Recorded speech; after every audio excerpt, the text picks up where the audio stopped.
2025这一次的拼推，五角大厦才会说美国他认为是会全输的。但是其实这个态度跟2年前做比较，其实已经是大转变了。大家知道，在2年前是有做一个兵推的，那个兵推就跟这个是完全不一样。他们是认为说大陆会输，大陆离东南沿海并不远，它后面有2款高超音速导弹，鹰击系列跟东风系列。我老天爷啊，这个数量有多少？第一个，因为它载台是什么？轰6K 是055，那它载台陆基啊都有，就是美军根本没办法赢的。好，接下来我们要来特别关注到这个有关于台海的兵推哦。先来关注到大陆的600枚极音速飞弹，再加3000枚导弹，如果出鞘的话，美国现在也自曝哦，这个是五角大厦说的，兵推是全败，甚至他们很重要的福特号航母会沉没。真的是这样吗？今天我们会一起的来做关注3个火线话题。今天请来宾帮我们做解答。兵推刚刚特别提到的五角大厦是它的最高机密曝光了，说美军在台海的每一场战争都会败掉。如果大陆寄出的这个600枚这种极音速超强武器在太平洋的话，那么福特号会败掉，那么也会成为海上的棺材。他是特别这样讲。CSIS 还说呢，在过去的一个兵推说中国只会赢2次，看起来中国是会大输的。可是这一回我们刚刚提到的五角大厦却说美军会全输。台海兵推为什么这2次可以差这么的大？真的关键是出在大陆有极音速武器吗？再来，今天也会来特别的关注到中俄的战略轰炸机压制到日本的门口了。隔天海警机炮舰又直接闯入到钓鱼岛，大陆是否重启在这边常态化、领海化跟实控化的一共3个阶段呢？好，今天都会一起请来宾帮我们做解答。这个是美军自己亲口证实、亲口说的，是不是他们的军事噩梦呢？来自于《纽约时报》率先披露的是美国战争部最高的机密兵推。我们赶快来看到他怎么说。结果显示，美军在每一次的台海兵推中都会全败，而且是无一幸免，而且是被解放军他说是会被彻底的击穿，毫无招架能力。这边兵推也特别兵推了3种方式，包括第一个，如果解放军寄出的是这个极音速的飞弹，最快可以达到5马赫，那么美军的防御系统会难以拦截，福特号航母就会被直接击沉。第2种兵推是出动900枚的，不管是短程还有这个中程1300枚加中长程的飞弹，总共就是2700枚。只要做个饱和攻击的话，第1岛链跟第2岛链也都不保。最后还说了，美军的战机、补给船甚至未靠近台湾的时候就会被全灭，解放军的沿海武力是足以让整个太平洋舰队全军覆没的。另外，五角大厦里面还有一个优势报告，也直接写说，美国目前为止，他们主要依赖的武器都是这种比较贵的武器，但是比较脆弱的武器。中国拥有这种海量、低成本的高性能武器，在这种新唐菜的战争当中，美军是没有办法获胜的。厉将军怎么解读这一些兵推？我们看美国为什么会这么担心哦？我们先讲说是导弹，可不可以打得成航母？哦，第2个我再来分析导弹这个打得中打不中航母哦，就这2个关键问题。第一个来讲的话，我认为导弹要打成航母的话，非常非常的难，因为美军曾经将它一艘退役的航空母舰拿来当靶船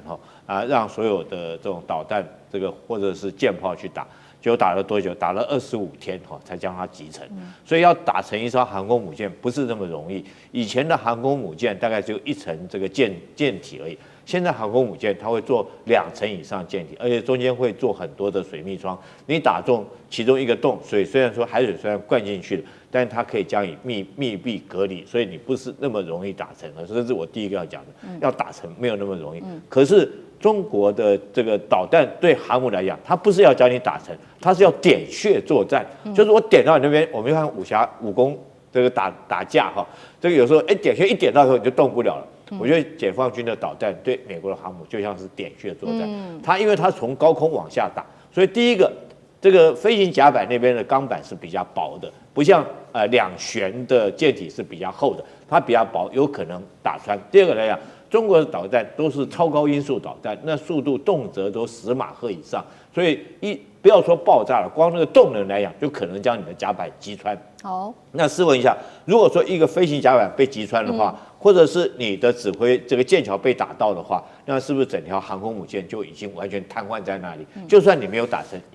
也失去了作战能力。这是美军发现的一个很大问题。因为中国来讲，我们看到所有基因数，包括东风21、东风26、东风27，这都是弹道型的导弹啊。虽然说它也有巡弋型的、平飞式的，但是它美军航空母舰最怕的是由上往下打的贯穿式的弹道式导弹。那第二个来讲，我们来讲说解放军的导弹打得中打不中，这个美国的航母哈，这也是大家必须要关心。你要真的能够打中，你才能够讲话嘛。你如果只是说嘴巴讲，大家都不相信。老共打给美军看过哈，第一次是在2020年，我日期都讲出来，11月14号那天，解放军发射了2枚导弹，一枚叫做东风21，东风21从哪里发射？从这个浙江发射，另外一枚从青海发射。那青海发射的是东风26哈，这分别从2个不同地方，一个是比较远，一个比较近，但是两枚导弹同时命中在西沙的那艘移动中的靶船。证明他真的打得中哦。那你看看这种不同时间、不同地点，但同一个时间弹着的，在我们陆军叫 TOT 射击哈，那你就很难防卫了，因为你不晓得这个导弹你要防哪边，东边也有，西边也有，很难防守哈。所以说证明解放军证明他的导弹确实可以击中移动中的靶船，一次不够，再打第二次。第二次在哪一年呢？在2023年8月5号那天哈，我想我日期都讲出来了。对。8月5号，他发射的什么？是第3款的弹道飞弹，叫东风27哈。从他这次发射，他没有讲什么地点，但他原则上是说，中国的大西部地区。那我们想到大西部大概不外是青海或者甘肃这个地方，总共飞行了上千公里，那也是打中南海中的一艘移动中的靶船。哇，这3次都命中了。我想说，美军看在眼里，因为第3次来讲的话。这3次美军都有抵近侦察，他们不是经常会派 P8反潜机来实施抵近侦察吗？就他还真的被打中了，所以美军紧张的不得了。那现在来讲的话，如果说解放军现在来讲，我们看到它的数据哈，第一岛链它有900枚的这种短程的导弹，针对我们台湾或针对日本，那对打到关岛的中程导弹，打到中程我们通常都讲说是这个东风快递嘛，东风26总共有1300枚哈，然后针对马绍尔群岛可以打到马绍尔群岛有500枚。如果说是对这些地方实施饱和攻击来讲的话，我想说美军以现在它的这种航空母舰最多哈，能够到这边了不起就3艘嘛。尤其是现在，如果说尼米兹号又退役来讲的话，它目前在这个大西洋第7舰队有2艘航空母舰，一艘我们刚刚讲的华盛顿号，另外还有一艘这个赶过来递补尼米兹的叫林肯号。林肯号现在停在他们的檀香山那个位置。那目前来讲，只有2艘航空母舰的状况之下，我觉得对他们来讲兵力是严重不足。最后我要强调一点，我们经常来讲不对称作战，不对称作战。我们强调台湾来讲如何对抗这个强大的解放军，我们要采取不对称作战。但是大家有没有想过，这个大陆来讲，它对抗美军的航母，它也是不对称作战。我用便宜廉价的这种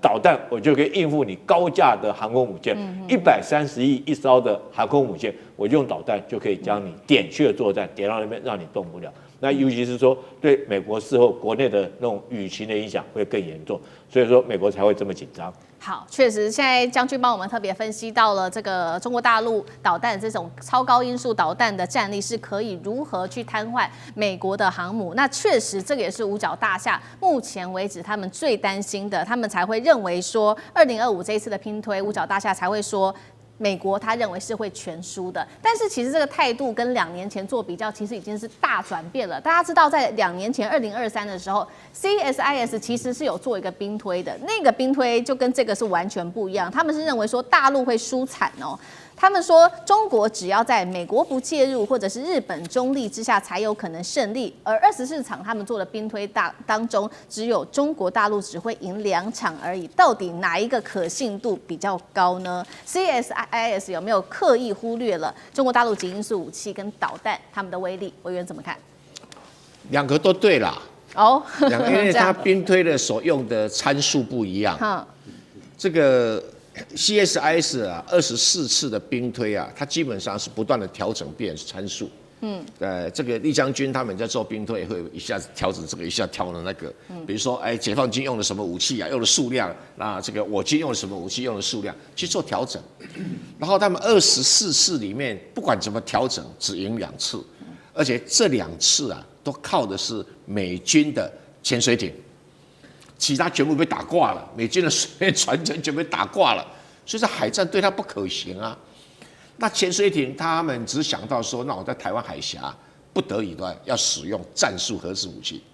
那因为在台湾海峡使用战术核子武器不会伤及一般老百姓，可是可以毁灭掉解放军的登陆船队，他的算盘是这样子。可是他不是每一次都赢连使用核子武器都输，才这么输，所以你要知道说，他最后算一算，只有2次惨胜，那场要不要打？不要。对啊，这答案就很清楚了。那这个美国国防部呢是说，他们自己测试的是全输，是没有错了哈。因为刚才我们谈了很多的大陆的航空母舰，其实客观的讲，大陆航空母舰的舰队的数目跟质量跟成熟度还不够。如果是航空母舰对航空母舰，大陆赢的几率是不高，所有的兵推都是如此。但是就像刚才李将军讲，大陆离那个东南沿海并不远啦。它后面有2款高超音速导弹，鹰击系列跟东风系列。我老天爷啊！这个数量有多少有多少啊？第一个，因为它载台是什么？轰6K，它载台是什么？是055、动55啊。那它载台陆基都有，所以我搞不清楚说你怎么去应付它。你一个舰队能够载的导弹不多啊，那问题是它在陆地上的导弹你要多少有多少，你又打不到它，这是美军根本没办法赢的最大的原因。你任何船团来，什么基地在东南沿海，没有一个不会被摧毁的。它竟然都会被摧毁，我打这场战争干什么？这主要的所谓的优势简报里面讲的是这个内容了哈。那我们只能很客观的讲，美国如果只想到这一点的话，他绝对不会参战。为什么？他打赢他没有什么好处啊。他输了一大堆，损失了一大堆舰队，就像赫格塞斯讲啊，他们真的有兵推过啊。我来10艘，大陆的这个导弹15枚就把我通通给摧毁了。那李将军讲对，因为大陆的东风导弹它其实不是巡弋导弹，说水平发射的，它都是滑翔式的。滑翔式你不能说它是弹道导弹，也不能说它巡弋导弹。它弹道导弹打上去，包括鹰击也是一样，打上去下来滑行的时候是变轨的，所以也不是完全根据弹道，那也不是巡航了，那垂直蹦就下来了。因为巡航的通常是到了以后才飞上去再打，那力道不够，因为你飞上去不会太高打下来。可是如果直接从外太空下来，那个重力加速度那就不得了了。可能直接把航空母舰从中间就穿个洞到海底里面去了。是，这最大的麻烦在这里啊。是。那也不能不拦截呢？他们想一想没办法拦截，因为终端速度通常都超过15马赫以上，所以就算了啊。所以我们只能跟劝美国最好就找个和平方案看28点也好，24点、22点比较实际啦因为你美国跟中国谈判的基本上还是在市场实力，因为你美国加欧洲加日本。加韩国加所有你英国你的影响势力范围里面，现在还占全世界的 GDP 超过1半呢。那你有这个市场，中国大陆要跟你对垒的时候，他看在这个市场上，他也想一想，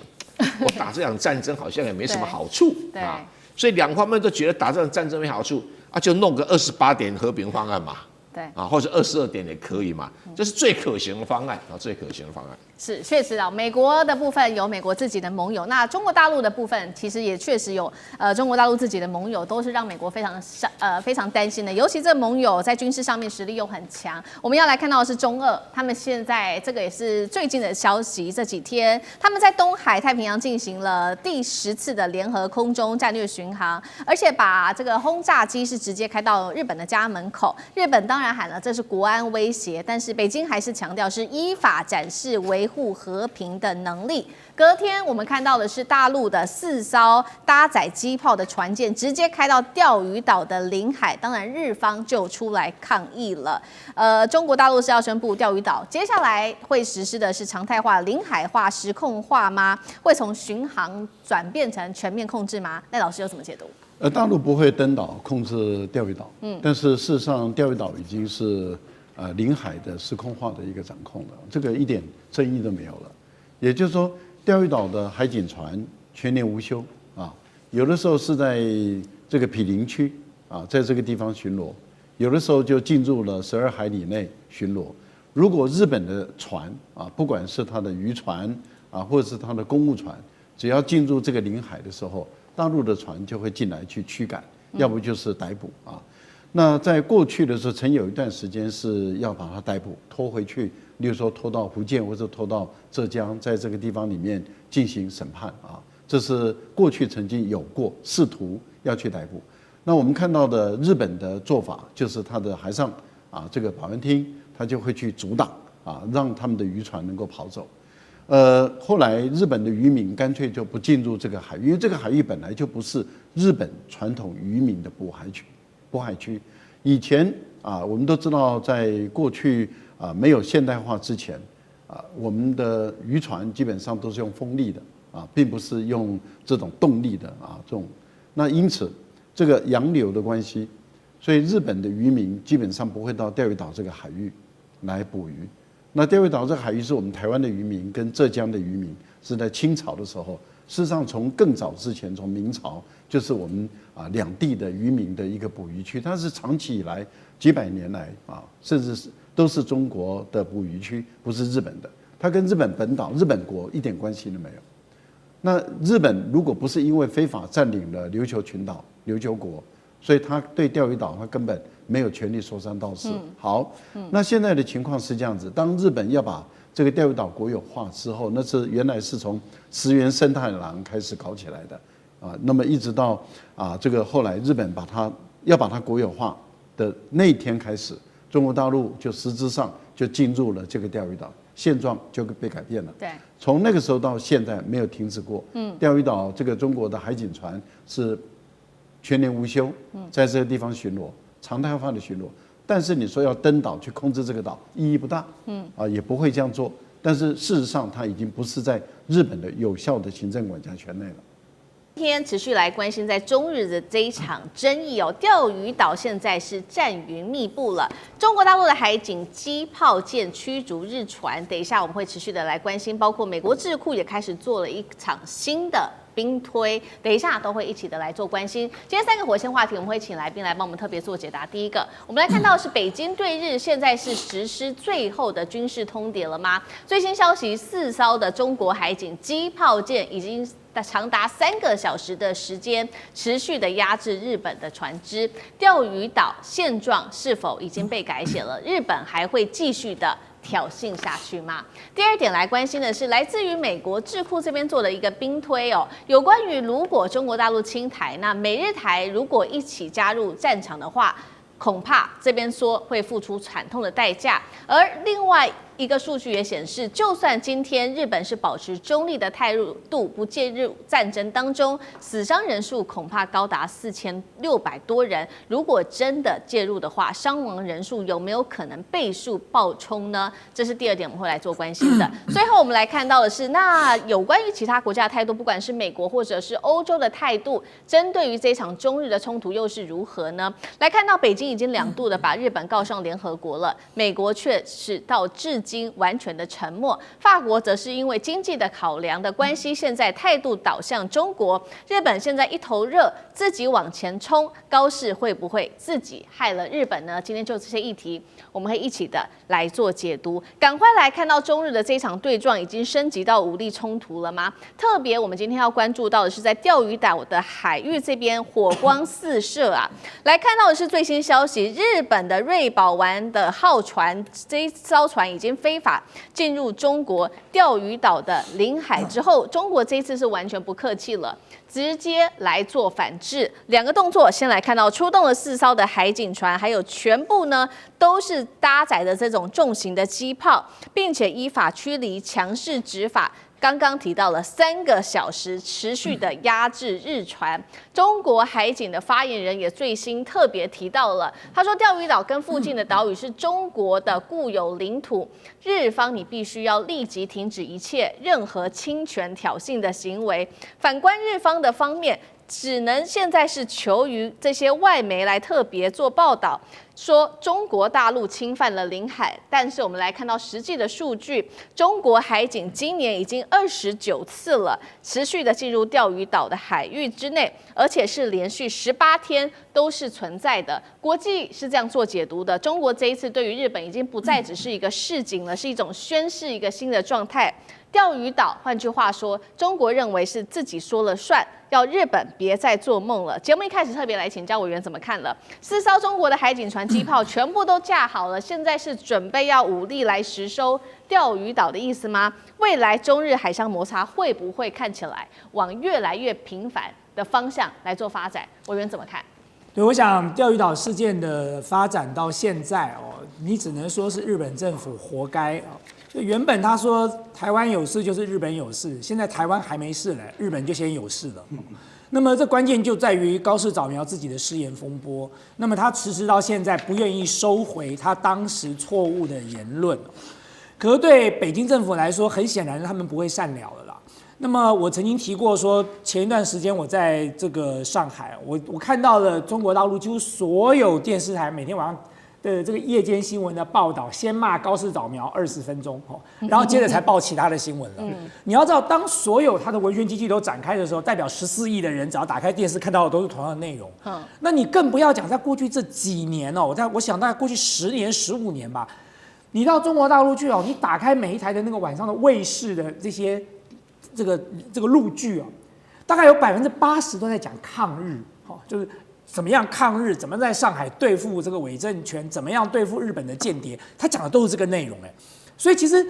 中国大陆的人民对日本的这种国仇家恨是从来没有忘掉的。那再加上这一次这个北京政府又敲锣打鼓的这个拉高分贝、提高知识，在国内做这么大广泛的这个宣传那当然你就激起了很强烈的民族主义啊。那么在这个情况之下，如果今天这个高市早苗的失言风波没有讲个清楚、说个明白分辨个是非的话，其实坦白讲，你北京政府怎么对内交代呢？所以你反过来说，当他敢对内采取这么大动作的来做文宣、来做诉求的时候，其实他就已经打算这件事情一定要给日本一次痛击，一定要叫日本想办法把这句话吞回来。那为什么呢？其实最主要的原因是因为骨牌效应嘛，就在这些年来，你看到西方国家、美国的这些盟友不断的在玩擦边球，不断的在做一些这个当时的什么2758号决议文的解释台湾地位未定论，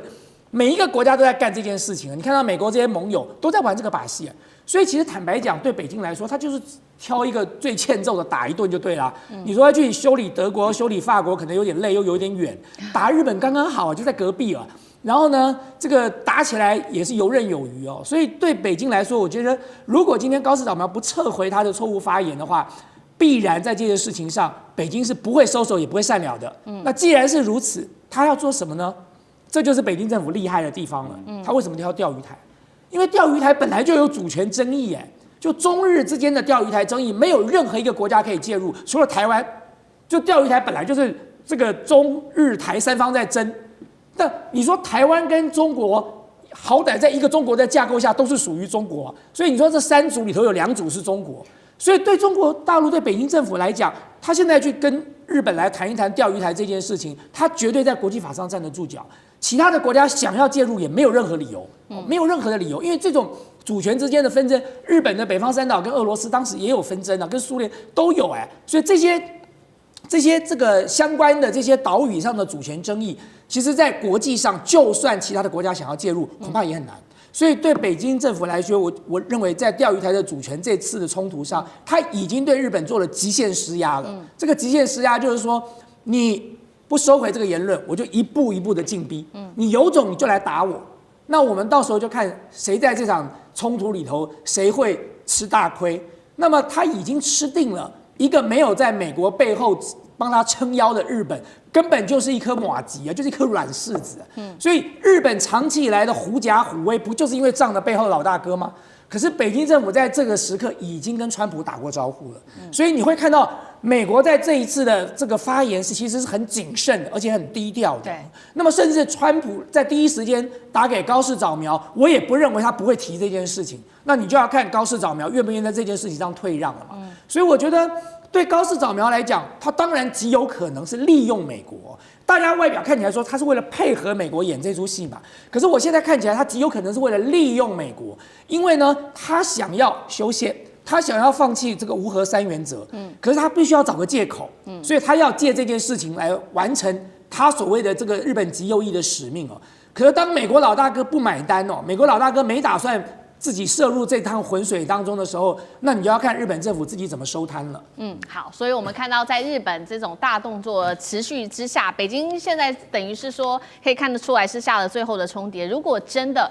北京最后不忍了，不幸的发生了军事冲突，我们也来看到，其实呢，美国智库也做了相关的兵推，这个是来自于 CSIS 的兵推，在2023年跟今年分别有2份的兵推结果。我们先来看第一份兵推是在2023年写下的。他说，24次的模拟当中呢，美日台会有高达22次，是成功可以击退中国大陆的，但是呢，还是有一个问题，就是会付出惨烈的代价。那2025今年的兵推则是有26次的模拟，这边没有讲到说到底谁会赢哦。态度已经开始有一些不一样了，但是也有提到美日台仍然是要付出巨大的代价的，但是台湾得承受被封锁。兵推也直接点明了，如果今天日本在这个当中是选择中立，而且不介入这场战争当中，只是借美军基地给美军作战的话，也会有4662人阵亡，但是没有提到说，如果今天日本真正的介入在这场战争当中，这个死伤人数有没有可能倍增，这个是完全没有提的。我们就来看，如果真的发生的话，日本真的介入的话，会不会死伤人数是好几倍？我们从这个 CSIS 报告也特别来看，是不是有美化这个数字的可能性？华球博士怎么看？好，我既然是来自中华战略及兵棋研究协会的研究员啊，所以我要特别把兵推这个事情要界定清楚。兵推的话，就我们早年在军事方面的话，它是要具备一个兵棋台。兵棋台上面要布满所有的兵棋符号，然后呢，战斗地基线要画得非常清楚，然后呢，所有的道路都很清楚，兵力、火力部署都有一定的兵棋的符号在上面。但是我就这个 CSIS 这个来看啊，这个它应该不严格讲应该不叫兵推，叫状况推演，就是就政治、经济、军事、心理这4个是美国克莱恩博士早年啊评估4大国力来评估。所以他这个应该严格讲，应该叫政军经的状况推演，而不是我们真正军事的兵推，这第一个决定。那么，他说啊，日美台22次击退北京，我觉得因为我没有看到他的想定，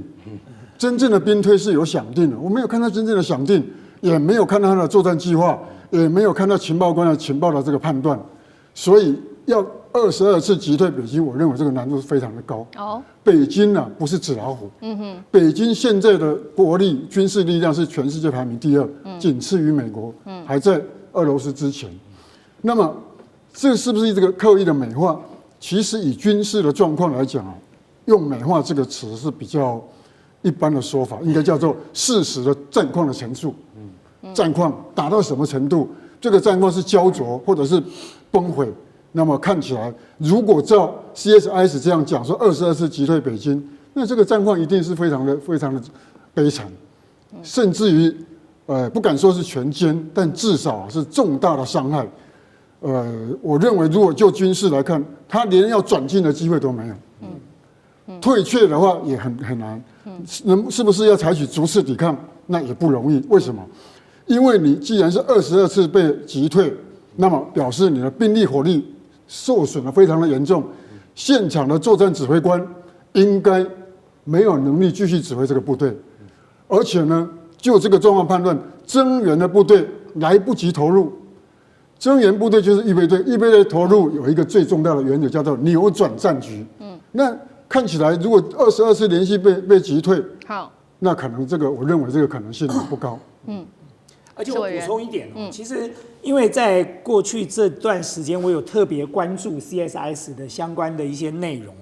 他其实讲的就像刚才这个华秋哥讲的，他讲的很隐晦啊，他其实从来没有把真实的状况讲清楚的。可是在这个隐晦里头，就包含很多外交辞令大家要注意2句外交辞令。第一次的2023年版本，他说要付出惨烈代价。对，这个惨烈代价有多惨烈呢？我曾经看过 CSIS 报告内容，其中有一次，美国要损失2个航空母舰战斗群被击沉在太平洋，然后要死伤几万人，然后台湾是一片焦土，整个台湾的这个陆军损失惨重那么这个他们叫做惨胜就是说好不容易打赢了。那这种情况，什么叫做惨烈代价？我要问的问题是，日本要不要付出这个惨烈代价？美国要不要付出这个惨烈代价？台湾有什么理由要付出这个惨烈代价？你看25年的版本讲的一样，26次他说要付出高昂代价。那这代价到底是什么好歹讲一下。你说台湾是一片焦土，然后我们赢了，那我们算赢吗？就台湾的一片焦土，然后我们把共军打退了，然后美国损失了一大堆航空母舰战斗群，日本被炸了几个岛，然后损失了阵亡了一堆人，有这个必要吗？这才是关键问题吧。所以我觉得 CSIS 讲的那个兵推的结果，就像刚才华球哥讲的，他根本就是属于一个状况推演。可是在推演的过程当中，他又不愿意讲实话，因为讲的实话呢，可能自己打了自己的脸，所以他就用这种什么惨烈代价啦、高昂代价来一笔带过了。这种东西的结果是什么？我先不要讲美国跟日本要死多少人，这个东西的结果就是我们家的孩子、我们的子弟可能都要在战场上阵亡啊。好，一方面是来自于刚刚委员特别帮我们看到，来自于美国智库的兵推这个如果真的打起来，死伤一定会很惨重。那另外一方面，所以我们现在来看看美国的态度，实际上的态度到底是什么？最新来看到，北京其实已经连续的2次了把日本告上联合国，但是美国是一句话都没有替日本说，而且专家也做了分析，川普未来如果真的台海打起来，协防台湾的可能性是偏低的，直接戳破日本右翼政客的幻想。另一方面，我们来看到另外一位是现在正要去访中的马克宏，法国总统马克宏现在大家也在看说他可能会基于现实，因为要跟中国在这个贸易上面不要让它决裂希望能够持续的出口法国的白兰地、猪肉、乳制品等等，所以在这个台湾地位上面，可能就会比较偏向这个中国不要挺日本了吗？那高市是不是一头热，自己害惨了日本呢？干哥怎么看？对啊，这就是马克宏也倒向北京这就是国际上面压垮高市最后一根稻草。马克宏非常重要，为什么？因为法国老实讲一句，是全世界第5大强国。最重要的是什么？核子威慑力。大家晓得，全世界只有5个国家具有核子威慑力，也就是中美英法俄那法国在欧盟的地位那不言自明。可是呢，马克宏他2年前他就说错话了。2年前呢，他去那个北京访问的时候，回来的时候，他在飞机上面跟记者讲什么？你知道？他说，觉得我们的政策不应该随着白宫这个打转不应该遵循白宫他们自我设限的那种政策。意思就是说什么？意思法国，我跟你讲，法国在美国眼里就是一个讨厌的盟邦，80年来都一样。对，从2次大战打完的时候，戴高乐就不愿意跟美国走在一起。他认为美国的利益是美国的利益，我们法国有我们自己法国利益啊，对不对？所以为什么干嘛跟人家走在一起呢？所以当时我跟你讲，法国的戴高乐就是美国外交政策上面讲不出来的。然后呢，不加入北约你们都加入北约，我就不加入，干嘛？我有自己的核子能力啊，我干嘛要加入？所以其实法国是一个，美国真的很头痛了。我看到了川普执政他都会觉得说这个盟邦很头痛。虽然说他在乌克兰问题上面是支持我的，可是呢，他在对于中国的问题上面就不是这样，对不对？那马克宏坦白讲一句，纯粹的，他2023年他2手策略，一方面说我们跟美国不是同路。一方面，他又要对中国的电动车征收那个关税，结果你知道那个时候最害怕的是什么？就是乳制品就是洛农，还有谁？还有那个洛农跟那个就是养猪的啊，养猪协会，法国的养猪协会，光是猪肉干跟那个酪农的奶制品，我跟你讲，他们就吓死了。为什么？因为中国马上技术反制啊，这两个东西都不用进口了，不用进口的话，差点让人家给哭了。所以我跟你讲，在那个时候，他两手策略就是说，我要征收中国进口电动车的关税，那没关系，北京马上就回应了。所以在这种情况下，这次马克宏到北京去做国事访问，乖很多，而且他会记住，不要再重蹈以前的覆辙，不要再讲台湾问题。台湾问题不是你能讲的。我讲一句难听一点，法国的国力哈，其实在1954年的法越啊，法国跟越南之间的奠边府之役，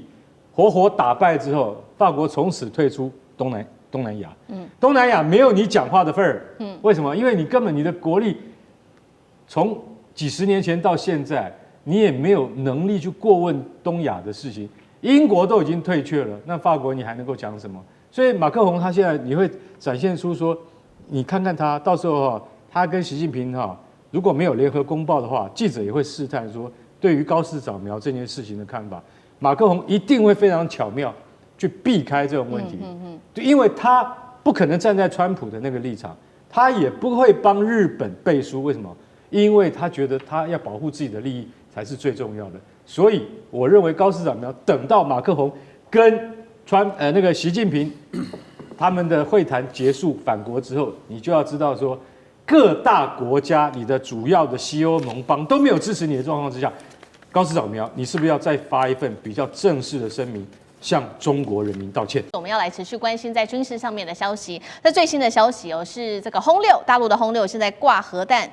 可以直接锁定夏威夷了，已经到达了第三岛链地区。那另外还有它的极音速飞弹也可以挂上去，那就会涵盖住整个关岛。另外我们等一下也会关心的是英国的舰艇30年后突然间又杀回太平洋，原因是什么？等一下我们都会一起的做解读。事实上，这个消息是来自于日本的时事通信社的最新披露，说自卫队2025的防卫白皮书现在真的是拉响警报了，因为解放军的轰六的系列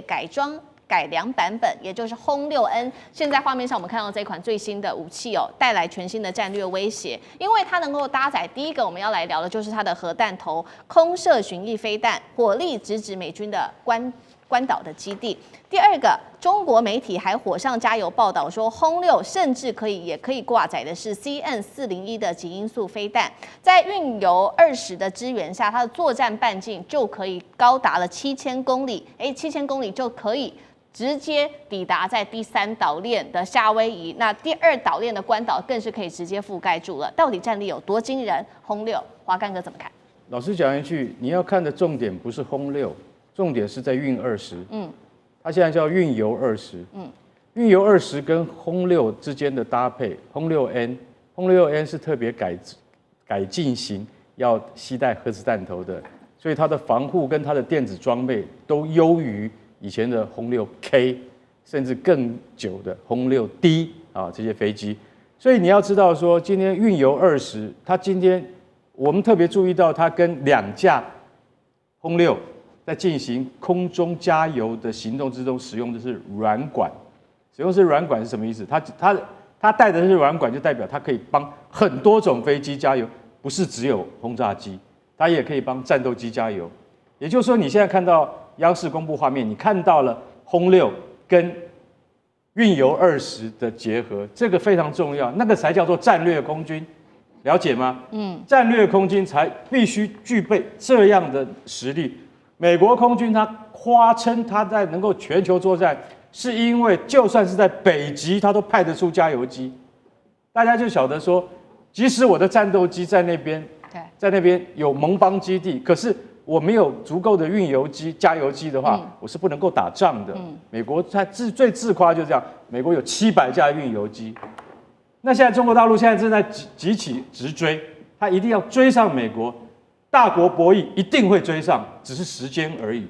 运油20的这种帮那个轰6N 加油的这个意义非常大。为什么？只要你能够出了第一岛链帮他加油的话，他就可以打到夏威夷甚至美国本土，这个意义非常大。再加上他现在身上带的绝对不是你以前想象的鹰击12那么简单，他带了 CM401 更是我们全面关注。为什么？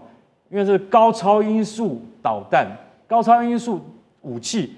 用20倍的速度冲回地球，没有东西拦得到，就算那个 THAAD 也一样拦不到啦。美国不要夸口了，那是很难的事情。当然，矛与盾之间本来就是一种对决。你说我有这样的武器，你不能应对，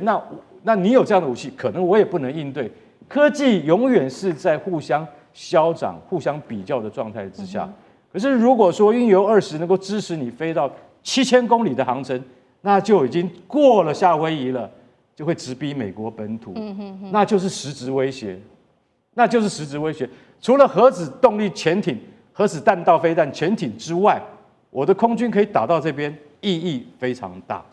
所以我们就会持续来关注接下来的轰6，再加上运油20，还有它的高超音速导弹，到底可以对整体的太平洋的战争博弈带来多大的影响？等一下我们请上士哥来帮我们做解读。不过我们也先来回顾一下，在轰6它发展的整个历程上面，其实它在2019年的时候，曾经呢在首次亮相是在大陆的70周年国庆阅兵，后来就沉寂了5年，在2024年再度的亮相的时候，是跟俄罗斯的战机一起出现在日本海，当时他们组织了一个叫第9次的联合战略巡航。那轰6的设计基本上是在轰6K 基础上，然后专为挂载核弹头来量身打造定制的。接下来在解放军空军的地位到底有多高，又会如何改变整个太平洋地区的战略博弈？上士哥怎么看？我想在此之前，我想还是提醒观众朋友要记得，首先呢，就是说在今年，因为接下来8月底9月，整个中国大陆要大阅兵，因为抗战80年。所以我在讲说，在9月之前会有各种的这种有关于军事的信息，无论陆海空当中的这种消息会展现出来哈，然后让大家都开始熟悉中国大陆的这个军力。我认为这一次这个轰6加油的部分也应该是其中一环，而且要注意哦，接下来2025年之后，2026年“15+5”国家计划，国家的包括军事计划，在未来5年，今年的各方面的展示，要让中国大陆的民众觉得太好了，太好了，要国家投更多钱。所以我说，今年年底之前会很精彩啦。所以我先前想说，我们都是该看先前歼战斗机。应该留到轰6了吧？就果然来了。不过我要补充华冠兄刚刚讲的一点哈，因为其实，在轰6系统里头，他们自己本身有属于轰6的加油机，所以这次用运20来加油是比较特殊的。也就是说，我认为他这次展现，也就是说，轰6N 做这么样的战略死神的这个轰炸机。它是可以更灵活的。早先知道是轰6自己本身系统加油，就是它现在连运20也可以加油，所以你知道这种灵活性使得整个轰6系统的这个部分的轰炸机。真的就是你知道，他不用说，就他们要专门搭配他们的每一种的军机、战斗机跟这种轰炸机，大家的状态不一样，他们更灵活了。我认为主要在展现这一点。大家都知道，现在在轰6N 的部分，作为中国大陆现在的中型的战略轰炸机来说，它不是最新的。现在有轰6J 也已经新的研发，但是呢，我觉得在这个有关于轰6N，为什么大家很关注哈？主要在中国大陆在这些年，特以战机来说，他们有很多自己全新开发，包括第6代战机。但是呢，轰6这一型当中是从1960年代开始，从俄罗斯的技术、苏联的技术过来之后，它不断的持续累积改进50多年内，而且这50多年当中，很多可能新的里头有好多新的理论。但是这个部分就是在旧的轰炸的，包括美国也是一样，包括 B-52轰炸机等等，他们是一个大的、长期的有关于这个国家战略轰炸。50多年不断的增进，它的部分，你看2年前的时候，轰6也被发现，轰6N，它当时就搭载了这种超音速或极音速的飞弹，被大家发现了。也就是说，这里头这种战略战术跟武器的性能的灵活性，始终在中国大陆体现在轰6这种轰炸机的系统。那么老的飞机不断的与日俱进，而且这俱进当中是越来越厉害，包括电子战各方面都整合在这里头，它并没有说旧的就不要了。所以这就表示说它的战略意义，像刚刚华万所提到的，它后面真的第2岛链甚至第3岛链不是，它就是美国本土了。所以在体现在这段期间，突然告诉你一个。可以威胁美国本土的轰炸机在这里灵活的，可以有各种的加油方式。我认为它展现的意义不只是我们现在看到这个战机、轰炸机本身，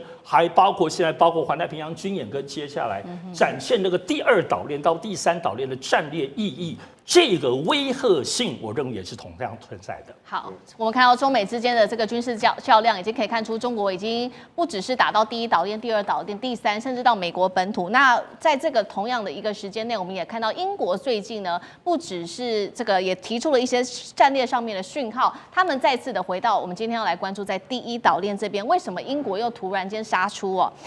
我们来关心的是英国最新参与跟澳洲的这一场2025叫做护身军刀演习。其实这已经回归30年了，他再度的派出他的威尔斯亲王号的船舰直奔澳洲。同一时间，英国的国防大臣语出惊人哦，他这样说：如果台海爆发战争，那么英国已经准备好在太平洋地区要作战了。这态度是非常的强硬啊，而且直接做表态。那美国智库 CSIS 近期甚至进行了50次的兵推，数据让人倒抽一口气。这边显示，如果美军不动用任何的地面部队强行介入台海战争，1周内美军伤亡人数突破2.1万人都是会发生的。我们想要来关注，为什么英国在这个时候突然间表达了他的立场，他是真的会介入台海战争吗？那英美接下来如何来评估这一场台海战争之间的这个风险跟成本？大家是怎么看？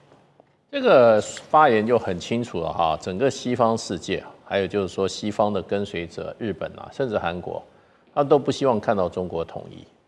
因为中国的统一啊，事实上的话会把2个很大的力量的加在一起。很多西方的文章都写说，哇，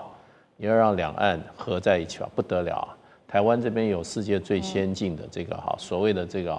半导体啊，这个最先进的半导体90%都是在台湾生产的。然后台湾的财力也是惊人啊，你最近在这个我们的这个保险业啊，因为台币升值的原因，发觉啊，我们在美国可能有也是快上兆元的这些民间的资产在美国，所以他们很知道台湾的实力。那看到中国大陆已经要突破第3岛链了，这个军事力量再加上台湾的科技跟经济力量。他真认为是如虎添翼，所以他们就越来越怎么样不再演了，而且呢，我觉得他们会把话讲那么明原因就是他们真正看到两岸可能统一的时间会越来越近了，所以他们现在都把就不演了，以前我们是怎么讲？我们是支持一个中国政策，可是我们反对用这个强制的手段来改变两岸的关系。那现在他就明白说了，你只要发生冲突的话，那基本上中国大陆有比较强的统一的企图的时候，他们就要干涉。会不会干涉是一回事，可他现在他话就这样讲了。所以你要看，就是说从美国到西方国家到日本，对于台海问题的本质，跟他未来可能发生战争，他可能会采取的方法，在过去2-3年之内，整个论述。整个的这个他所做的这种可能的反应已经完全改了，基本上他就是要干涉，他就是怎么样，他就是要阻止。所以呢，这个东西我觉得反映出来，第一个，他们发觉两岸可能快要摊牌了，中国大陆的实力已经有了，那不是随着台湾这边民意的转变而改变。那中国大陆的这个达成它这个不管是合统还是武统的能力来讲的话，已经具备了，这是第一个。第二个，中国大陆的现在两岸这个情势很诡谲，那整个国际秩序也在大变化，所以他们在这个问题上就摆的态度更明显，那完全也不顾这个国际社会他曾经做的对两岸关系的承诺，还有对中国大陆的关系所以摆得很明。不过英国这个国家比较狡诈，